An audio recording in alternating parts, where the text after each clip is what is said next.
Hello everyone, আসসালামু আলাইকুম। আজ নিয়ে চলে এসেছি ক্লাস 3 পাতাবাহার সারাদিন সুনির্মল বসু কবিতাটির প্রশ্ন উত্তর সহ আমরা করে দিতে চাই। ভালো করে দেখবেন, 2-এর দাগ 3-এর দাগ সব করেই রেখেছি, দেখুন ভালোভাবে আপনারা।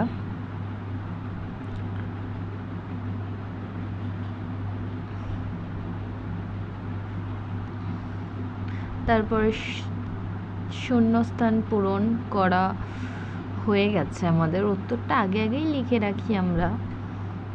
তারপরে 5-এর দাগ সাজিয়ে লেখো আছে।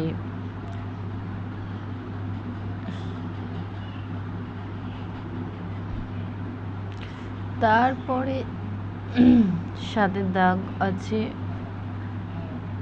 মেলানো। 8-এর দাগ অর্থ লেখো।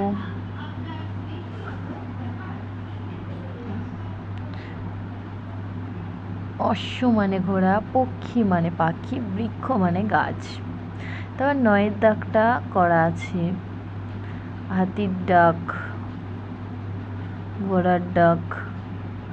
তারপর 10-এর দাগটাও করা আছে 11 দাগ, 12 দাগ অর্থের পার্থক্য, 13 দাগ, 14 দাগ। সোজাসুজি চলে এসছে আমরা 16 দাগে। আমি আঁকি, কি আঁকো? আমি প্রকৃতির নানা ছবি আঁকি। সব প্রশ্নের উত্তর করা আছে, আপনারা সুন্দর করে বুঝে দেখে লিখুন।